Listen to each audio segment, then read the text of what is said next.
Alexiomar Rodríguez es un abogado de música y entretenimiento, fundador y CEO de la Escuela de Music Business en español Seed Academy y del software legal Flow, speaker internacional sobre aspectos legales, negocios y marketing en la industria musical, autor del libro De artista a empresario musical.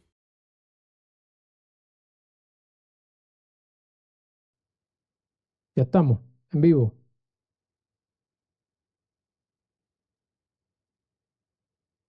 Perfecto. ¿Cómo estamos, familia? Alexiomar por acá, abogado de música y entretenimiento, fundador de Sir Academy. Y hoy vamos a estar hablando sobre la brújula del music business, que básicamente al terminar esta breve introducción al mundo del negocio de la música, vas a poder navegarlo de forma segura, recolectar tus regalías, a las regalías a las que tienes derecho y proteger tus derechos sobre tus composiciones, sobre tus grabaciones y sobre tu negocio musical.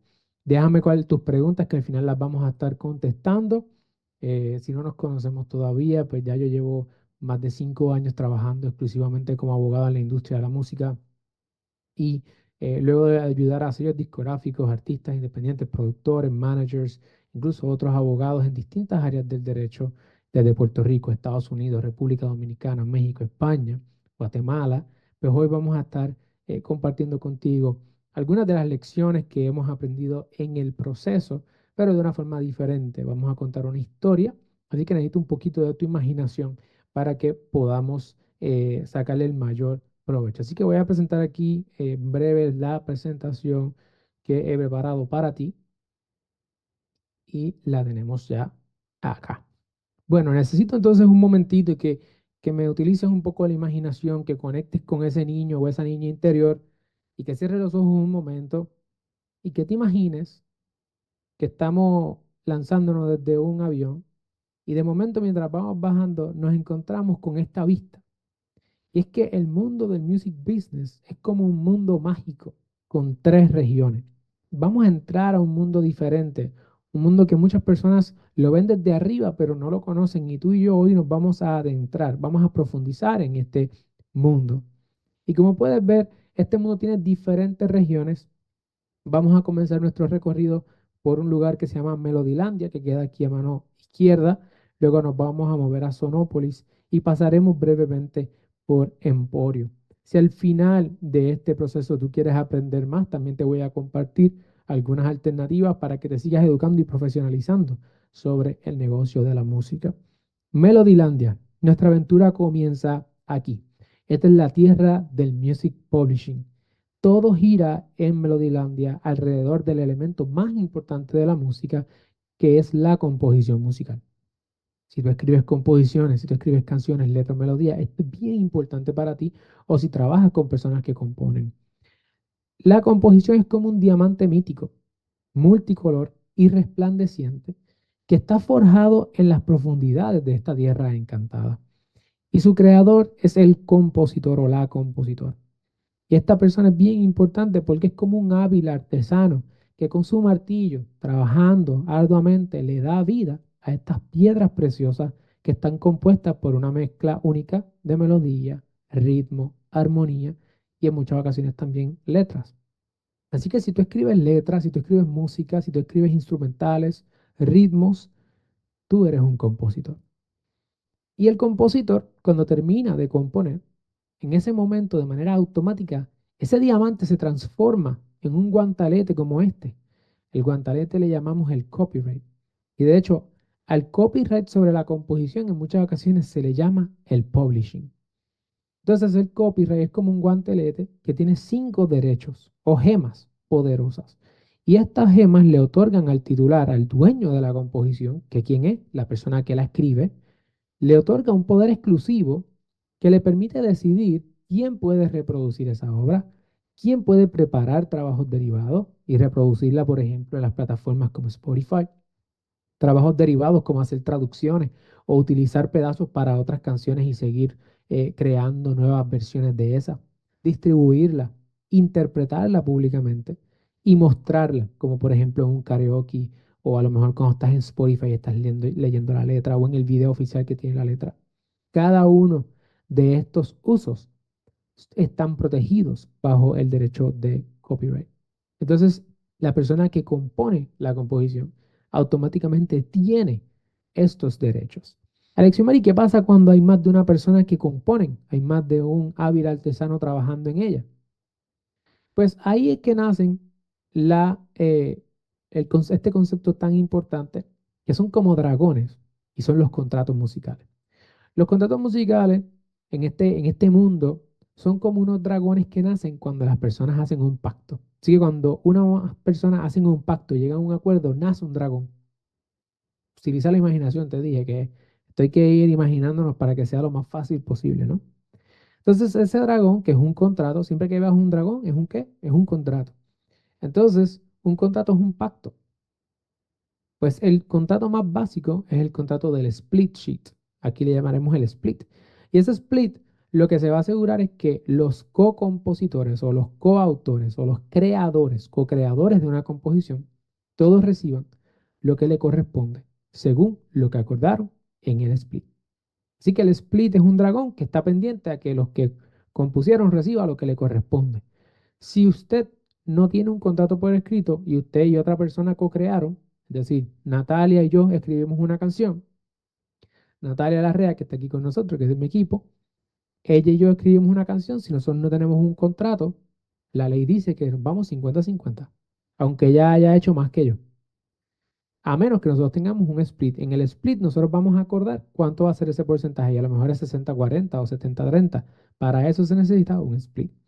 En otras ocasiones hay personas que lo que utilizan es que subcontratan a alguien. Como por ejemplo hay empresas que subcontratan productores o beatmakers para que no tengan derechos sobre el split, sino que ellos sean dueños de todo. Y ahí viene otro dragón más grande y más fuerte, que es el llamado Work for Hire. El Work for Hire o el acuerdo de trabajo por encargo es un contrato mediante el cual una persona contrata a otra para que haga un trabajo, escriba una canción, grabe una obra, dibuje algo, pero todos los derechos no van a ser de ese creador, de ese hábil artesano, sino de quien le contrató. Así que ahí vimos ya dos primeros contratos. Alexiomar, entonces tenemos los contratos, tenemos el copyright. Dijiste que el copyright nace automáticamente. ¿Y para qué existen las oficinas de copyright? Pues mira, existen oficinas de copyright, por lo menos en Estados Unidos, para hacer un intercambio. El intercambio es bien simple. Usted registra su guante, viene a la oficina de copyright y registra en el gran libro de los registros que usted tiene un guante, el rey pone ahí, y ellos le van a otorgar a usted una llave. ¿Para qué es esa llave? Para que usted pueda demandar en el tribunal.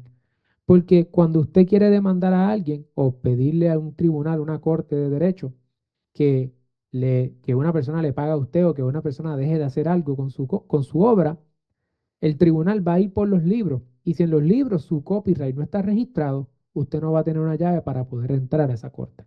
Así que si usted quiere poder entrar a las cortes, necesita registrar su copyright en la oficina de copyright que le van a entregar una llave para que usted pueda ir a los tribunales y pedirle a los jueces o al jurado que decida en su favor. Ahora, hay una cosa bien interesante y es que cada vez que alguien utiliza alguno de los derechos del copyright, probablemente alguien está haciendo dinero. Y al dinero que genera la música se le llama regalías. La regalía es un tipo de compensación parecida a una comisión de venta. ¿Verdad? Alguien está haciendo el uso de su música y por ese uso le tiene que pagar a usted. Pues como estas regalías tienen que ver con la composición y al copyright de la composición se le conoce como el publishing, a esto se le llaman regalías de publishing. Las regalías de publishing se dividen históricamente en dos grandes grupos. Una porción de todo el dinero que llega se le va a pagar a los compositores o a las personas que crean estas canciones y otra parte va a ir directamente a la persona que tenga el guante. ¿Ok? La persona que lo trabaja y la persona que tiene el guante. Usualmente, ¿quién tiene el guante? La misma persona que hace la obra. Pero en ocasiones, por los contratos, es posible transferirle el guante a otra persona. Y vamos a ver un ejemplo de ello ya mismo.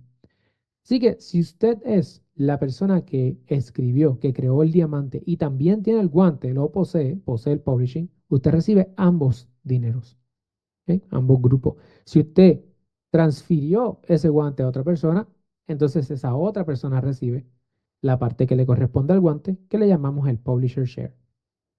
Entonces, ese dinero se genera cada vez que se utiliza alguno de los 5 derechos. Así que cada vez que el guante se utiliza y brilla alguna de estas piedritas que son los 5 derechos, entonces se genera un dinero. Es difícil, si no imposible, buscar todo el dinero que genere toda la música. Y por eso es que existen las sociedades de gestión colectiva, las Performing Rights Organizations y las organizaciones de derechos mecánicos, las PROs, la MRO y la CMO en inglés. Las PRO, las Performing Rights Organization, como ASCAP y BMI, van a recolectar las regalías por la ejecución pública o el performance de esa composición musical. Cada vez que alguien interprete o ejecute públicamente una composición, va a generarse un dinero y ASCAP o BMI van y buscan ese dinero. Cada país tiene su propia PRO, pero estos son los ejemplos de Estados Unidos, que es donde nosotros estamos. Entonces, tenemos también las regalías mecánicas. Las regalías mecánicas las recolectan las Mechanical Royalty, la MRO, las Mechanical Royalty Organizations. En Estados Unidos son la Harris Box Agency, HFA, que recolecta las regalías mecánicas tradicionales, que son cada vez que se vende o se reproduce una grabación de sonido, ya sea un máster digital o un máster físico, hay que pagarle al dueño de la composición. Entonces, cuando se vende la música de manera física o digital, eso genera una regalía mecánica. La HFA recolecta ese dinero. Y las regalías mecánicas por streaming las recolecta la Mechanical Licensing Collective o la MLC. Y esa va a recolectar regalías mecánicas cada vez que se reproduce una composición por streaming. En países de Latinoamérica y en España hay organizaciones que recolectan ambos tipos de dinero. Y a ellas se les conocen como las sociedades de gestión colectiva, las Collective Management Organizations. Estas no son las únicas regalías que se generan, son las principales. Hay otras más. Ahora, ¿por qué es importante nosotros contar con una sociedad de gestión colectiva o una Performing Rights Organization, dependiendo del país y el tipo de regalías que vamos a recolectar? Porque si nosotros no contamos con eso, todo ese dinero va a un lugar, se pierde y llega a un lugar que se llama la caja negra. Y en la caja negra aparece todo ese dinero, se acumula ese dinero. Y de hecho, estudios estiman que existen sobre 250 millones a 2.5 mil millones de dólares en regalías sin reclamar que están en la caja negra. Si un dinero cae en la caja negra, lo pierdes para siempre. Y la mayoría de las personas tienen su dinero en la caja negra, particularmente en el sector independiente, porque no conocen sobre esto. Entonces, no solamente no conocen sobre esto, sino que a veces lo quieren hacer todos solos o sola, y por lo tanto no tienen los recursos necesarios, no tienen el conocimiento necesario, no tienen los contactos necesarios, no saben cómo hacerlo, dónde hacerlo, y pierden su dinero. Y para eso en muchas ocasiones hay el publisher.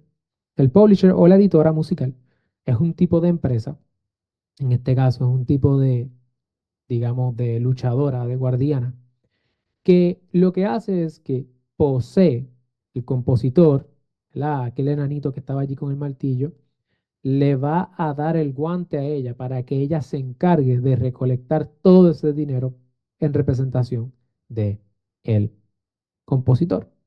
Y para eso se utiliza un contrato. Así que, aunque de ordinario quien escribe, quien compone, tiene el guante, lo puede ceder, lo puede prestar, lo puede licenciar a otra persona, en este caso el publisher. Y hay 4 contratos de publishing que se pueden utilizar para esto. Y como puedes ver, son 4 dragones, los 4 dragones editoriales.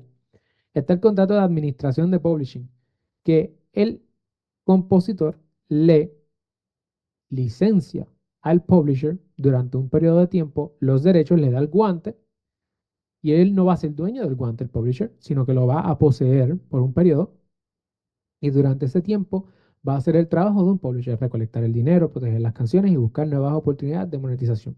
Esa es la administración de publishing. Luego tenemos el co-publishing, que es cuando el compositor vende parte de los derechos a un publisher y entonces ahora él va a ser codueño del guante con el publisher. El tal contrato de single song o canción individual o canciones específicas o particulares, donde el compositor le vende los guantes de ciertas composiciones a el publisher. El publisher va a ser dueño de eso y a cambio le va a pagar de las regalías que recolecte. Y luego tenemos los contratos exclusivos. Los contratos exclusivos son contratos donde un publisher puede firmar a un compositor por un periodo de tiempo y todas las composiciones que ese compositor escriba durante ese tiempo van a ser del publisher. A cambio, el publisher le paga una porción de las regalías que recolecte. ¿Ok? Obviamente, estos son súper simplificados porque tengo 45 minutos y quiero quedar bien para la próxima persona que venga. Así que es bien importante que usted entienda, ¿verdad?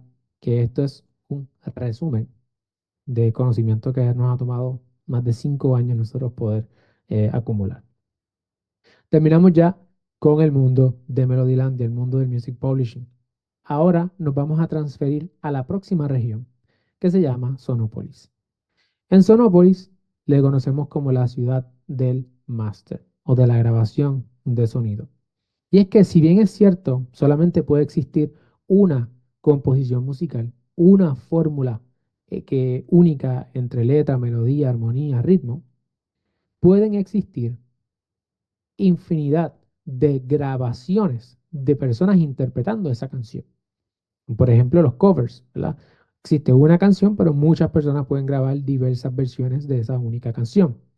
Y eso es lo que son las grabaciones de sonidos o master. Son grabaciones únicas en el tiempo de una interpretación particular. Así que aunque se parece un poco, ¿verdad? El derecho sobre el master, que también tiene un copyright sobre el master, se parece un poco, no es idéntico. ¿Ok? Tiene el mismo concepto, ¿verdad? Aquel era un guante dorado con piedras preciosas. Este también está hecho de metal, pero es un anillo y tiene sus piedras preciosas. Tiene menos piedras preciosas, tiene cuatro y no cinco, pero, y también depende de la existencia de la composición.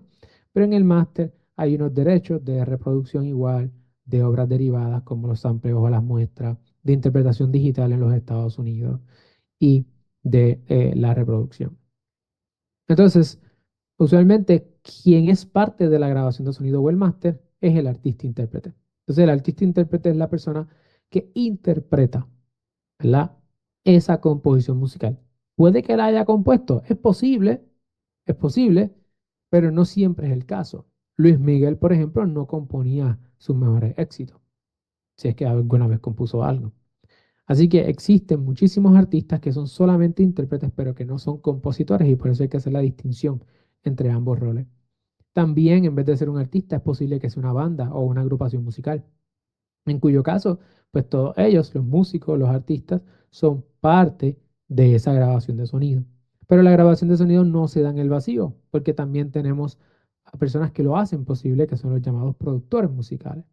Los productores musicales hacen posible que esa mezcla de elementos y de conceptos pueda ser una realidad. ¿Ok?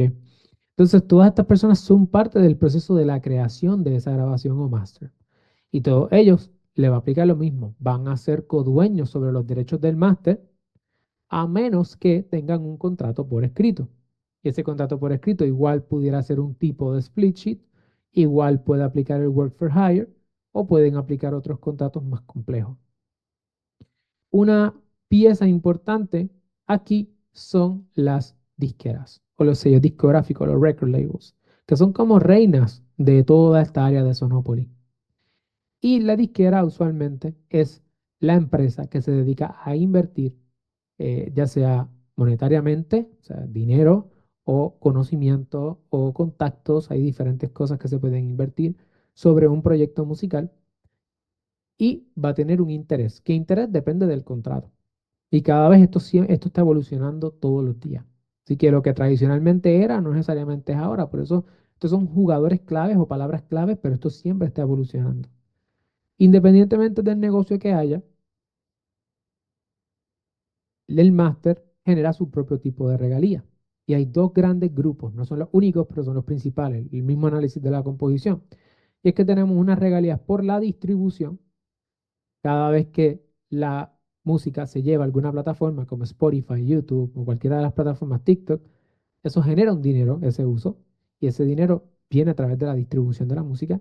Y en los Estados Unidos, la interpretación digital de esas grabaciones de sonido, plataformas como Pandora, SiriusXM, iHeartRadio, radio satelital, cuando uno se monta en un avión y pone la radio ahí en el avión. Eso lo recolecta una organización que se llama Sound Exchange. Fuera de los Estados Unidos existe un llamado derecho conexo, que es el derecho por la interpretación o el performance público de la grabación de sonido. En Estados Unidos eso no existe, pero fuera de Estados Unidos sí. Hablando de la distribuidora es la empresa que se dedica a llevar y a distribuir las grabaciones de sonido o los masters a las plataformas donde las personas las van a escuchar. Antes era físico, antes había que llevar los CD, los vinilos a las tiendas, ahora es digital principalmente, aunque la música física está regresando nuevamente, pero principalmente es digital. Entonces, ese es el trabajo de la distribuidora, distribuir eso. Hay distribuidoras que cobran tarifas fijas, hay distribuidoras que cobran comisión, hay distribuidoras que cobran una mezcla entre una tarifa fija y una comisión.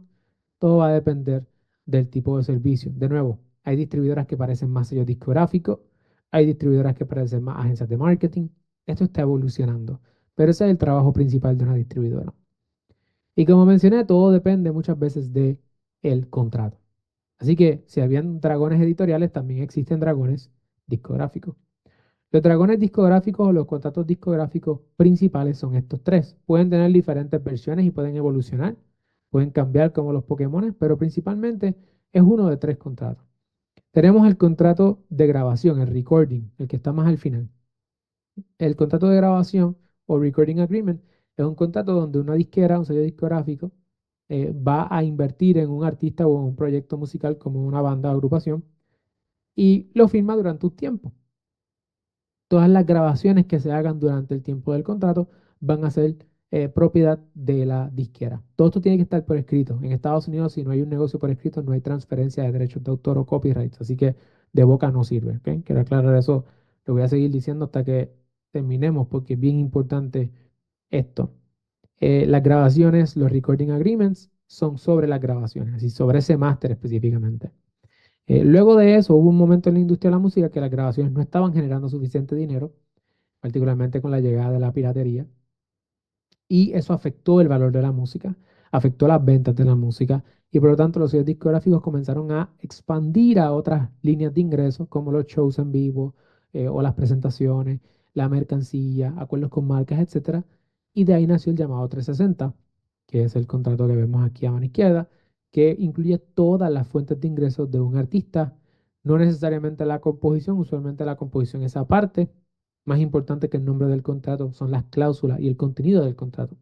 Y el 360 no solamente cubre la grabación, sino cubre multiplicidad de fuentes de ingreso que se definen en ese contrato. Más recientemente, tenemos una próxima evolución en los contratos. Todos estos todavía se pueden ver, pero pues hay unos que son, ¿verdad?, más famosos dependiendo del poder de negociación que tenga el artista y la disquera. Y en este caso es el Artisan Label Services o los servicios de artista y sello discográfico, donde es cada vez más común empresas que te ofrezcan servicios como si fueran un sello discográfico, pero el artista mantiene su titularidad sobre sus masters, sigue siendo dueño de sus grabaciones. Eso cada vez ocurre más, particularmente de empresas que tienen también la capacidad de distribuir la música, de invertir un dinero sobre la música, y de incluso llevar a cabo, ¿verdad?, ciertos esfuerzos de mercado y de publicidad porque tienen contactos dentro de la industria. Así que cualquiera de estos contratos te los puedes encontrar por ahí en Sonopolis. Esto es un breve resumen de Sonopolis. Ahora nos vamos a mover a Emporio. Y Emporio es la tierra de las oportunidades ilimitadas. Este es el lugar donde cualquier persona puede vivir de la música sin necesidad de ser un artista o un compositor. La característica principal de las personas que viven de la música, personas que yo he visto, personas que no son famosas, pero que viven de esto a tiempo completo, es que cumplen con el balance de la balanza de tres líneas, ¿no? Y es que hacen un balance en estos tres elementos. Número uno, su reputación en la industria de la música. Número dos, su rentabilidad. Y número tres, el alcance que tienen. Vamos a ver cada una de estas ahora. Pero para poder vivir de la música, pasar este examen, pasar esta prueba, es en muchas ocasiones lo que he visto es que las personas mantienen un balance entre su reputación, su rentabilidad y su alcance. Cuando hablamos de ¿por qué este balance? Bueno, porque si tú eres bien famoso, tienes mucho alcance, pero tu reputación no te favorece, tú tienes una mala fama. Entonces ahí vemos ese ejemplo, ¿no? Hay personas que son bien famosos, tienen mucho alcance, pero no saben bregar con dinero, no tienen proyectos rentables, por lo tanto, su balanza no está, ¿qué? Balanceada. Así que cuando hablamos de la reputación, no estamos hablando de otra cosa que la marca o el branding. Ya si es un artista, la marca artística, si es una marca de una disquera, pues su marca corporativa. Y la marca es como una bandera que va frente de ti, llevando el mensaje de quién tú eres, de qué tú representas, tus colores, tu visión, tus valores, tu misión. Todos estos elementos afectan la manera en que la gente te percibe, le dan más o menos valor a lo que estás haciendo y además atrae a ciertas personas y saca a otras personas del camino. Si tú eres una persona que crees en ciertos elementos, hay personas que a lo mejor no creen en eso y por lo tanto no quieren bregar contigo y hay personas que creen lo mismo que tú y se van a afianzar a tu bandera. Y es lo mismo que pasa con las marcas, ¿no? Ahora, la marca es bien importante y es bien poderosa. Y de la misma manera es poderoso el alcance que tú tengas con tu marca. Y el alcance es la cantidad de personas que te pueden ver, ¿verdad? Y que te vean por quien tú eres. Una de las peores cosas que le puede pasar a un artista es que te conozcan por algo que no eres.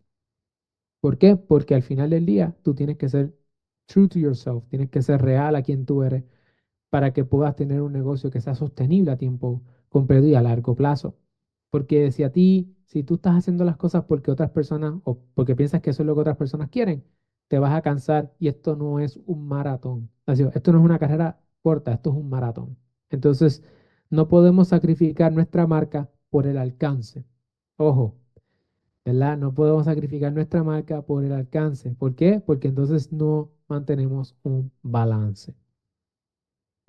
Y en tercer lugar está la rentabilidad. Y para la rentabilidad tiene dos áreas. Tiene el área de entender tus costos, cuánto te cuesta hacer un negocio, cuánto te cuesta ser artista, distribuir tu música, cuánto te cuesta hacer marketing, hacer videos, si vas a hacer videos, diseño gráfico, protegerte legalmente, todas estas cosas, educarte. Hay un costo, todo en la vida tiene un costo. Y frente a ese costo, ¿cuánto dinero tú puedes generar? Si tú generas más dinero que lo que te cuesta tu carrera, tú tienes un negocio rentable. Y existen diferentes esferas de monetización o distintas áreas en las que una persona dentro de la industria de la música puede hacer dinero. Primero, el básico es el talento musical.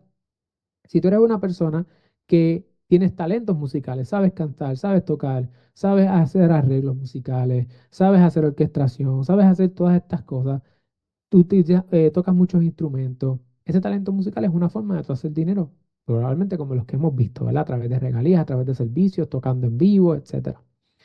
También en el proceso, si tú trabajas tu marca, tú vas a desarrollar influencia y la influencia también es monetizable a través de acuerdos de colaboración, a través de acuerdos con marcas, a través de la venta de tu propia mercancía. Es decir, cómo tú influencias a las personas, enlaces de afiliados, tú tienes la capacidad de con tu influencia movilizar a las personas, a las que están bajo tu bandera, ¿no? Si tú tienes mucho alcance, pero tu marca no es fuerte, vas a tener poca influencia, porque la influencia no es cuánta gente te ve, es cuánto tú puedes influenciar al consumidor. Luego tenemos una tercera esfera y es que en ese proceso tú vas a aprender mucho. Si tomas esto en serio, vas a aprender a cómo no hacer las cosas, vas a aprender de tus historias, qué cosas son las mejores prácticas, cuáles son errores comunes, cómo hacer esto, cómo hacer lo otro. Y de ahí se abre una tercera esfera, que es la esfera del conocimiento. Tú puedes enseñar todo lo que en la vida se hace, es enseñable. Cómo tocar un instrumento, cómo grabar, cómo producir, cómo descubrir artistas, cómo hacer los contratos, cómo registrar tu música, cómo hacer esto, cómo lo otro, cómo montar algo. Todo lo que sea un cómo es posible educarse, ¿verdad? Y en la educación hay diferentes formas de consumir educación, audiolibros, libros físicos, libros digitales, tarjetas, productos educativos, infoproductos, hay un curso en vivo, grabados en grupo, uno a uno, etcétera. El conocimiento también es monetizable. Luego tenemos las habilidades. Y en las habilidades, eh, tú no solamente tienes habilidades musicales, sino que tienes otras habilidades. Y esas habilidades pueden ser cómo solucionar problemas, cómo resolver situaciones. Así que En ese proceso tú también puedes identificar cómo puedes ayudar a otras personas a solucionar problemas que tú también enfrentaste en tu proceso. Y finalmente, cuando tú tienes una marca bien poderosa, cuando tú demuestras a las personas que tienes habilidades, que tienes conocimiento, con esa influencia tú vas a ir acumulando una comunidad y las comunidades también son monetizables, particularmente cuando logras convertir a desconocidos en superfans. Y con eso hemos visto las tres regiones principales de el negocio de la música, de la industria de la música. Melodilandia con el mundo del music publishing, Sonopolis con los masters y las grabaciones de sonido, Emporio con el resto de las oportunidades que existen en el mercado de la música. Pero Alexiomar, no hablaste de algunos jugadores claves. Bueno, es que hay personas que se mueven a través de todo este mundo y no necesariamente viven en alguna región, sino que son nómadas y que andan por estas aguas y por estas tierras. Uno de ellos siendo el manager. El manager es una persona que ya ha participado o ha recorrido este camino, tiene su propia brújula, tiene el mapa, sabe cómo navegarlo y puede ayudar a otras personas, usualmente un artista específico o un grupo de artistas, y los ayuda a navegar estas aguas peligrosas de manera que puedan aumentar su posicionamiento en el mercado y que puedan hacer dinero de manera rentable en esto, ¿verdad? Con los contactos correctos, el conocimiento correcto, la dirección correcta. En ese proceso, tú vas a estar haciendo muchísimos contratos y lo que significa es que esto es una tierra plagada de dragones. Si tú no tienes un experto en dragones en tu equipo, te van a comer, te vas a quemar. Y de ahí viene el abogado. El abogado es una de las personas más importantes en el equipo musical. ¿Por qué? Porque la industria de la música, a lo mejor te diste cuenta en el proceso, digamos, inherentemente una industria legal, porque todo lo que estamos bregando es con propiedad intelectual. Cuando hablamos de las composiciones, estamos hablando de copyrights, derechos de autor, legal. Cuando estamos hablando de las grabaciones de sonido, copyrights, legal. Dependiendo de tu país, puede que hayan derechos morales, legal. La marca de un artista o de una empresa, trademarks, legal. La imagen de un artista, su voz, su esencia, likeness o derecho sobre la propia imagen, legal. ¿Ok? Como puedes ver, todos los contratos, legal. No hay manera de que tú te muevas en este mundo sin tú tener un abogado en tu equipo, a menos que estés dispuesto a que te queme y a que te coma el abogado. Luego tenemos la persona que se llama el business manager. El business manager ya es una figura que viene mucho más adelante, particularmente cuando un equipo de trabajo, un artista, una banda, una empresa está generando bastantes ingresos.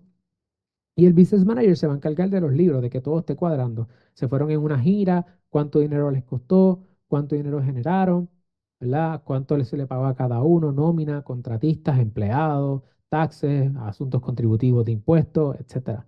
Business manager es la persona que maneja esa parte del negocio, principalmente la financiera. Luego tenemos el promotor. El promotor es la persona que promueve eventos donde los artistas se van a presentar. Puede ser una universidad, un estadio, una fiesta, un festival. Son los lugares que son las personas o las empresas que promueven a que las personas se muevan a escuchar a esta persona.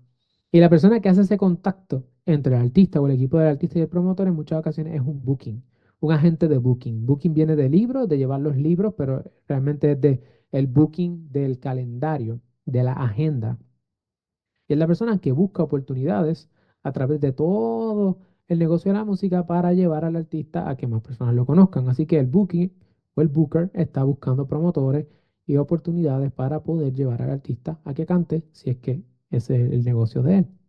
Y finalmente tenemos el equipo del tour. Y es que una vez que ya sabemos para dónde vamos, en el mapa, sabemos la dirección correcta, sabemos cuáles son las cosas que tenemos que protegernos, los dragones en el camino, los derechos que tenemos que asegurarnos de que estén siendo protegidos en el proceso, se monta un equipo de tour y el equipo de tour, como el road manager, el tour manager, todas estas personas son las que ayudan a que en efecto nos podamos mover, llevar a cabo estos eventos, estas actividades, estos conciertos, estos shows de una manera que tenga sentido, que sea rentable, que sea segura y de que todo el mundo gane en el proceso. Como puedes ver, esto es un mundo para muchas personas bien complejo. Lo es inherentemente complejo. Es legal, es negocio, tiene finanzas, tiene temas de marketing, empresarismo, todas estas cosas. Y navegar este mundo puede ser muy difícil para la mayoría de las personas. Por eso es que casi nadie puede vivir de la música, porque no tienen el conocimiento, no tienen los contactos y no son parte de una comunidad de personas que están haciendo esto a tiempo completo todos los días en una industria que cambia todos los días. Así que si tú quieres tener tu propia brújula del negocio de la música, visita cf.seedacademy.io diagonal lifetime. El enlace también te lo vamos a compartir por ahí. Y ahí tú vas a poder aprender todo lo que nosotros tenemos en nuestra escuela, Seed Academy, donde tenemos más de 600 estudiantes, más de 35 países que están aprendiendo todo sobre el negocio de la música. Tenemos personas que ya viven de la música a tiempo completo, que consiguieron trabajo, que tienen sus propias empresas, personas que están emprendiendo sus propios proyectos.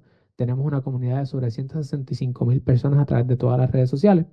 Y aunque yo he ayudado a todas esas personas, todavía me falta ayudarte a ti. Así que me encantaría tener la oportunidad de verte por nuestra escuela para ayudarte a convertir tu pasión por la música en tu negocio a tiempo completo.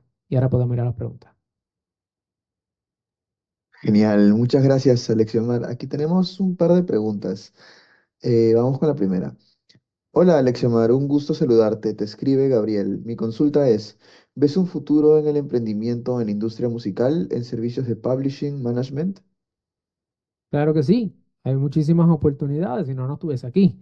En el tema de manejo hay muchísimos artistas que no saben lo que están haciendo, que están buscando a alguien que les ayude con la parte del negocio.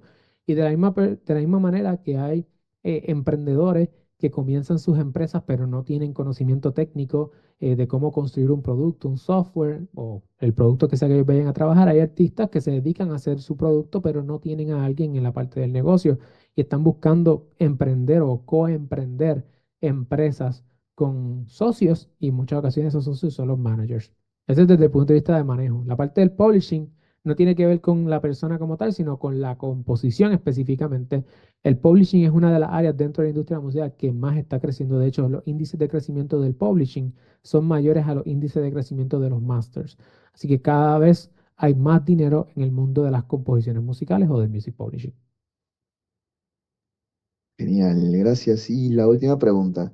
Hola, aquí Joaquín. ¿El promotor trabaja para una productora o venue o es un tercero? En ocasiones el venue es el propio promotor. O sea, un promotor puede ser precisamente el mismo lugar donde se va a llevar a cabo el evento o puede ser un intermediario, cualquiera de las dos.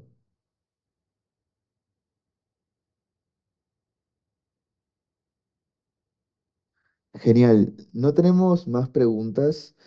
Sí, acaba de surgir una última. A ver, los bookers, equipos de tour, ¿cómo suelen encontrar talentos para trabajar en otros países? Bueno, pues en muchas ocasiones ya hay unas rutas predeterminadas en ciertos países. Cuando uno hace la investigación y dice, bueno, quiero ir a Puerto Rico, pues ya tú sabes cuáles son los venues en Puerto Rico dependiendo del tamaño. Tú puedes comunicarte con alguien internamente en Puerto Rico que ya esté haciendo ese show, esa ruta, o en México, o en Argentina, o en Chile, o en Colombia, en Perú, en Guatemala. Cada lugar tiene su propia ruta, ¿verdad? Los venues donde la gente va y canta. En muchas ocasiones, si tú quieres entrar a algún territorio, tú puedes buscar información en Google, agente de booking en tal lugar, o puedes preguntar a personas que hayan tocado en algún show. Por ejemplo, tú puedes llamar a un venue, decir, yo quiero cantar en este lugar. Probablemente el dueño del venue te va a decir, ve a través de tal persona y te dan la información de contacto de bookers que han buqueado, ¿verdad? Ese lugar. Así que lo mejor es preguntar y la gente misma te va a ir dirigiendo a los lugares correctos para primero identificar cuáles son esos lugares, quiénes son las personas que tienen los contactos y esas mismas personas te van a seguir refiriendo a otras personas. Mira, te falta un road manager. Yo conozco a tal persona. Y por referido, esto es una industria de muchos referidos. Así que pregunta y crea relaciones. Genial, muchas gracias, Alexiomar, por haber compartido tus consejos, tus tips y tan valiosa información. Ya no tenemos más preguntas, así que bueno, ha sido un gusto tenerte, en verdad te agradecemos mucho. Esperemos tener contacto pronto nuevamente. Bueno, muchísimas gracias y éxito a la próxima presentación. Genial, muchas gracias.